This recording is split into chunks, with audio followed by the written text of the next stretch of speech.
right. So, welcome everybody. My name is Stephanie Baxter. I am the Vice President of Membership and Operations at the New Hampshire Tech Alliance. And we are here today to talk about our cybersecurity review program, which is part of our cybersecurity initiative. This initiative is done in partnership with the New Hampshire Small Business Development Center. They have partnered with us to do quite a few things in the cybersecurity space in the hopes of helping protect New Hampshire businesses. And with our partnership, the SBDC has been able to receive funds to offer these reviews we're talking about today at no cost to New Hampshire businesses, which is a very unique opportunity.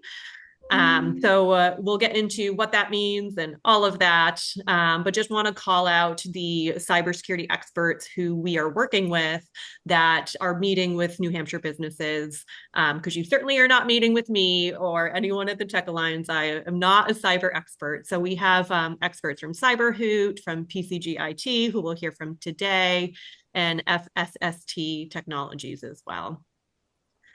So I'd like to introduce Dave Hodgson. So Dave is CEO and founder of PCGIT, and his team helps out with these reviews as well.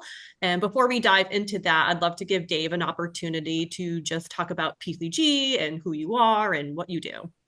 Good morning, Stephanie. Great to be here. Thanks for having us.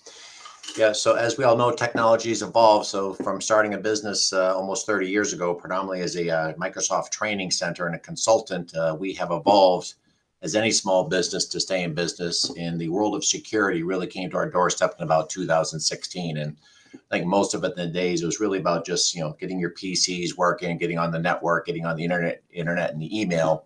But the whole world really really changed about 7-8 years ago. And after COVID hit, it really started to hit. And in today's world with our clients, security is top of mind. We hear it. It's in the news. If you ignore it, you're in trouble. And I feel it's one of the best things that the groups that Stephanie and her team is bringing on to these organizations. It's similar how you do a financial plan for yourself or you set up a will for yourself. You have to know where you stand in order to protect yourself. And it's complicated. And our goal here is to help give you the resources, educational, and help you understand where your business can be. So a business has been fantastic. We're pretty much do business through New England, and most of our business is usually around 10 to 100 seats. But we manage them soup to nuts, and we'll do any project from a surveillance system, a cloud migration, a wireless system, moving them from Google to 365. So happy to be in the industry. It is not boring, I will tell you that. It is absolutely ever evolving. And even from where I sit, trying to keep up with all that's going on is, always evolving, which makes it fun and interesting for sure. No 2 days alike. Got that right. So I'd love to jump in with just a couple of questions. So when we talk to businesses about cyber, sometimes we'll hear, I'm too small, I'm a nonprofit, I don't have data. So what kind of organizations should really care about cyber and be taking steps to protect their businesses? Great question. I think whether you're a single person shop, but as you move up the chain, it's about your data.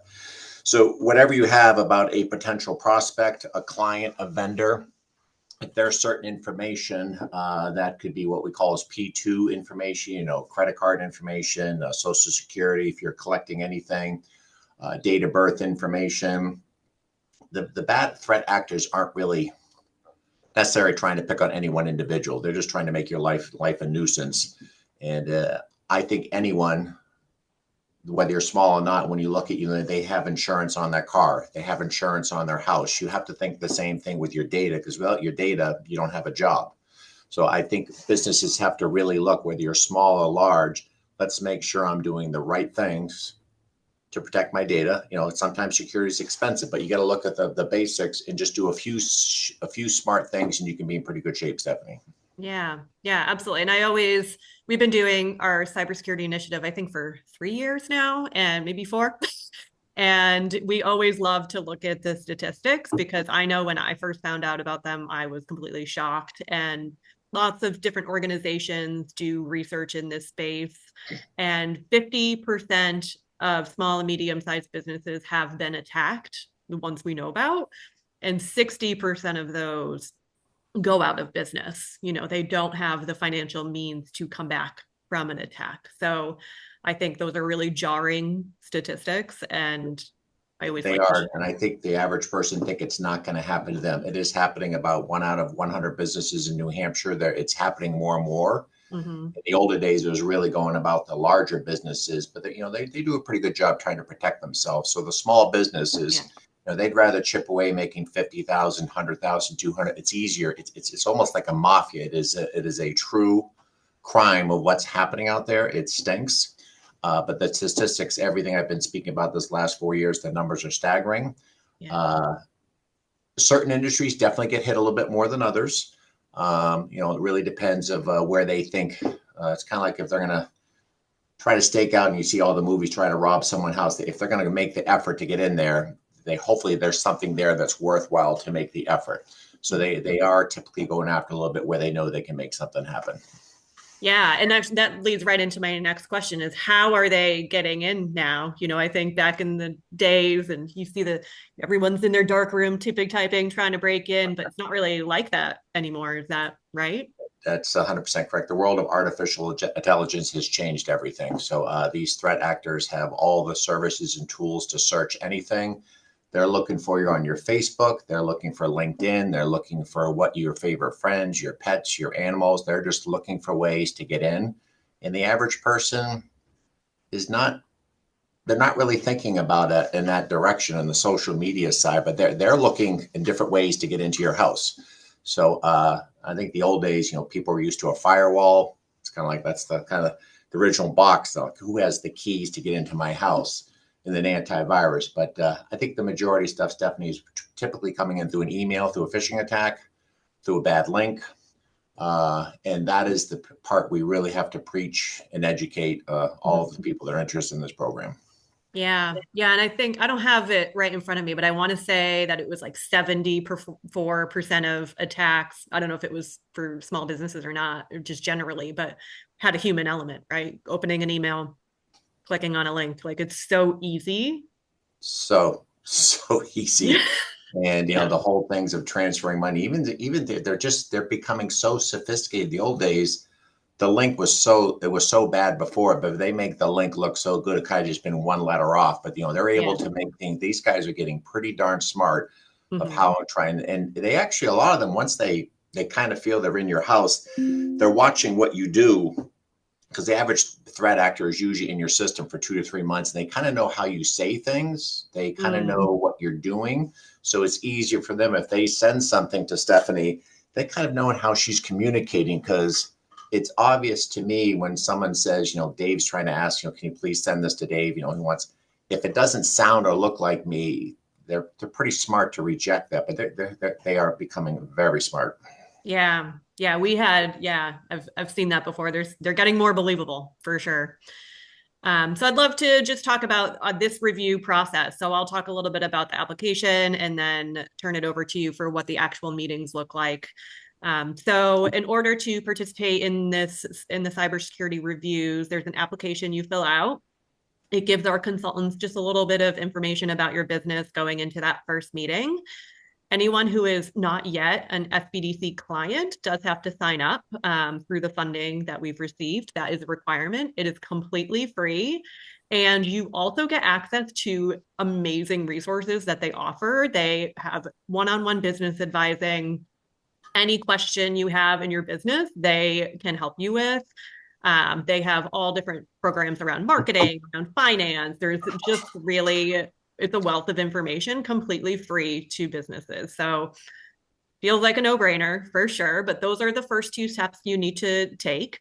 And then you'll be matched up with one of the consultants that I mentioned earlier. So Dave, I'll turn it over to you from there. As people, companies and organizations start meeting with your team, what do those meetings look like and what types of questions are you asking? Well, first of all, Stephanie, I think any organization should 150% take advantage of this. This is a phenomenal resource that the state and your teams have brought to us. I think it's very difficult to take your journey in life without really thinking about it. I try to bring English examples to everybody about your financial status. If you're going to buy a house, you're going to do the house assessment first to make sure it's right before you buy it. You typically are not going to have your kids without insurance on their car. So you think everything around you, how you protect it, you have to start thinking about your business. And the whole goal of this is to really determine first, where are my potential gaps? Where are my potential vulnerabilities? How is my business currently handling that now? And then really getting a feel of what the assessment, the purpose of the assessment is to hopefully, are you in good shape? Are you doing some things you really should consider to be doing? And we've been doing this for a long time, Stephanie. When we do our average risk score to get started, the average business is about a D to an E. And it doesn't surprise me that if you're up to a C or B, you're actually doing very good. So, but those are the things that, if you're a C or B, you're making great measures. But at that point, what can we do to kind of tighten that ship a little bit more? And I always go back to the house that in the old days, we never had cameras around our house. You had the cameras, you had the ring bell. You just find more ways to protect your house. And that's the same way with security. Security, I think we have over 30 service tools in our tool belt to potentially protect your data. So it's difficult for a small business to think of all that, but if you can do just a few little things to get started with that, Stephanie, you're starting to take the right momentum. But it's really about asking the questions about where they currently stand. If they're using Microsoft 365, well, do you have MFA turned on? MFA stands for multi-factor authentication. That is an absolute must. We find a lot of people still don't have that turned on.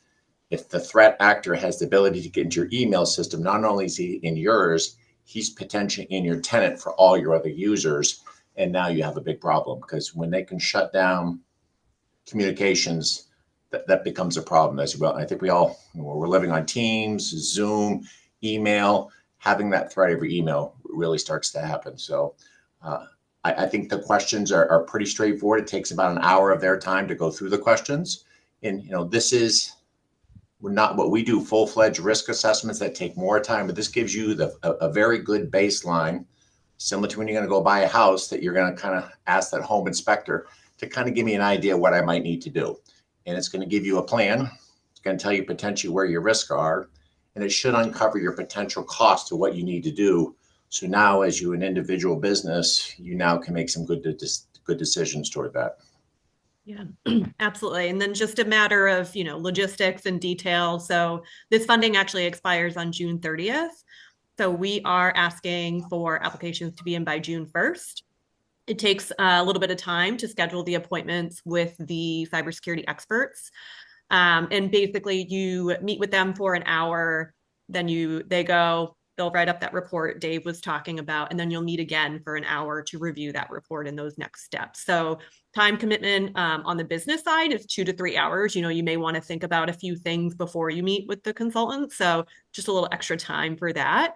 But really 2 to 3 hours, you get a nice blueprint of things that you can kind of take on in the next year or so, plan them out as well. And yeah, so to learn more, we'll open it to questions in a minute, but want to just make sure you have the where you can learn more. So it's on both SBDC's site as well as the Tech Alliance. So just techalliance.org/cyber, or you can scan this QR code here to get to the SBDC site. They're all linked. Doesn't matter which one you go to, you'll get to them. You'll apply on the SBDC site, and I'm happy to take any questions too after this if you want to jot down my email. So I'm going to stop sharing my screen and certainly open it to questions either through the chat, or if you want to chime in, that works too. We also got some questions ahead of time from a couple people who couldn't attend. So I will give you a minute to think about that and maybe just ask the first question. And then if you want to get things in the chat or let me know you have a question, we can do that. So one of the questions, and we've received this quite a bit throughout the program, someone, they own a small business, they have 5 employees, they only use Google.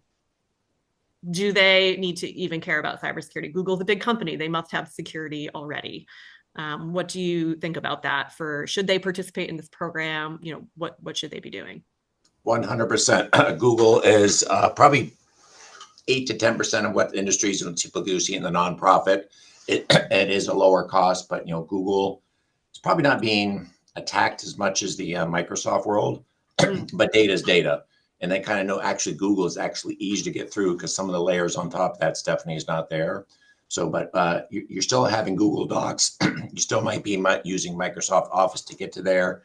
They still have the ability to get into your Google tenant right there. But whether, it doesn't matter whether you're driving a Toyota Chevrolet, Google or Microsoft, it's still data, it's still email, you're still on the internet, you're still vulnerable to any hacker. So absolutely, you should be looking at that.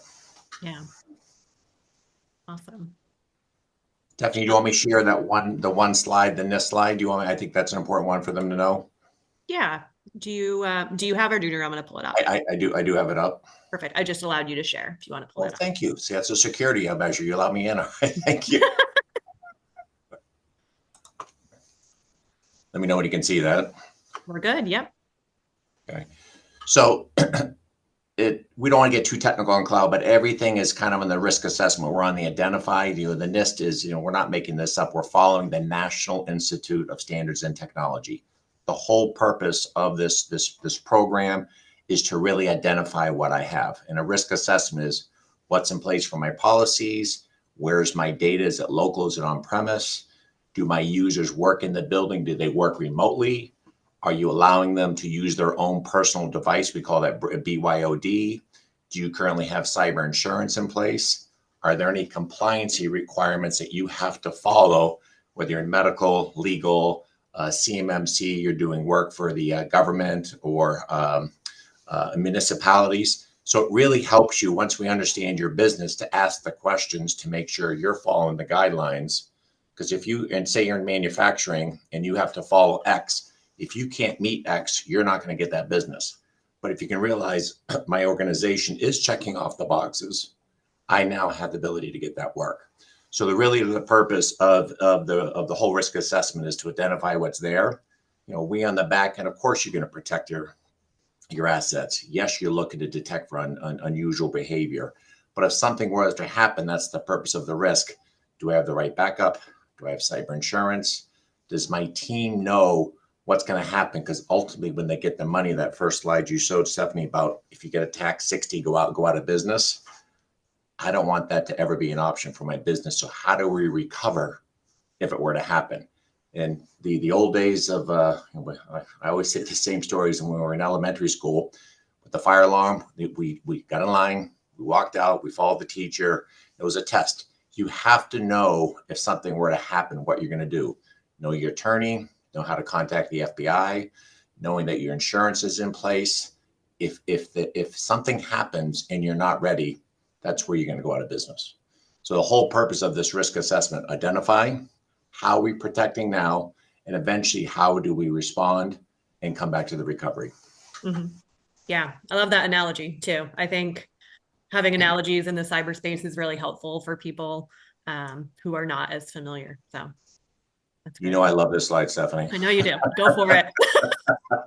So I think people really think about their home, and it's just, I know I want people to ask questions, but from a high level, we secure our home in so many ways. Locks, signage, alarm system, motion detector, something in your basement if you live near the water for the water to go off. You got your pets, you got your weapons, and more you have, the cameras. You're there to protect your family. If there's something in there, we take a lot of effort to protect our home, which helps with insurance.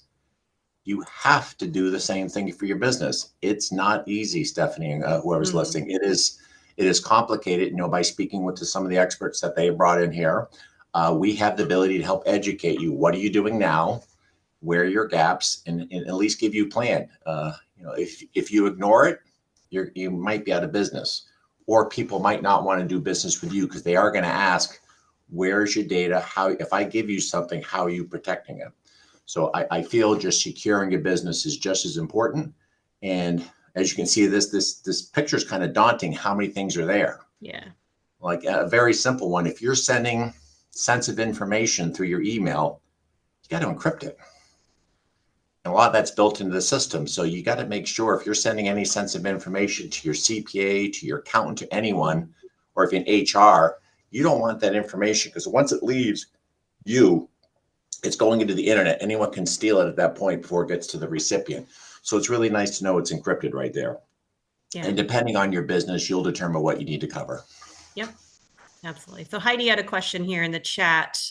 How much will a business need to spend after the free reviews to implement any of, obviously this is kind of a broad question, but generally speaking, to get started, what kind of budget can people expect? I think that's a little bit of a hesitation sometimes from some Oh, I, businesses. I think it's a fantastic question. It really, and a great question, Heidi. It really depends on your business. That we kind of look at cybersecurity in three plans. There's the basic plan, there's the standard, and then there's the complete. And as you go up the level, how much more risk I'm at. But I would think the average user should be budgeting about $7 to $10 per user per month to put the necessary stuff in place. That you want to put something in front of your email system, protect. Ultimately, it's the email, so you want to put spam and AI in front of it. You also want to protect it that the links that are coming in there are being scanned to verify that's a valid link. And Mm, they call that DNS filtering. So I would at least start with those two. And then as you go up the chain, and most of our clients are in the middle plan, you're getting a password manager. And the number one thing I think I want everyone to hear on this on the call, the number one new thing in today's world is an EDR. That's an endpoint detection and response. It's a smart agent on your machine that looks for unusual behavior. So, Stephanie, where do you live? Conquered. Concord. So all of a sudden now you're in a different town. You're in Nashua, and it knows. Wait, that's not my IP where I'm at. So it looks for Mm, unusual behavior. Are they trying to change the file names? Are they trying to change extensions? Are they trying to mess up with my backup? mhm. I'm sure most people have maybe heard of CrowdStrike or SentinelOne. That's the probably number one product everyone should be thinking in their head. Protecting your email and protecting your desktop. And then as you go up the channel, Heidi, on the question, do I need MFA to get into my QuickBooks? Do I need a SEM to look at all the data? So it really depends on the compliancy is going to drive the price up.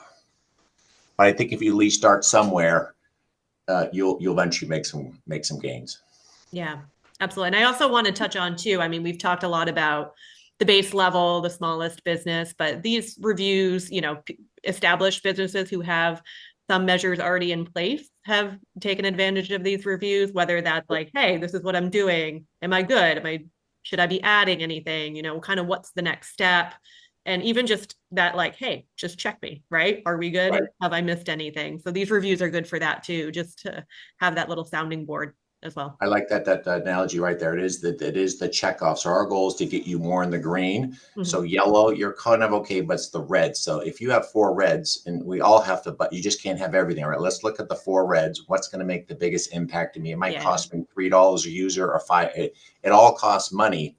Yeah. But again, I can't emphasize without your data, you're not paying, you're not going to be able to pay for your house or other issues. You have to think like protecting your house, like you have to protect your business the same way. Hmm. Without a job, without your data, we're in trouble. So Yeah.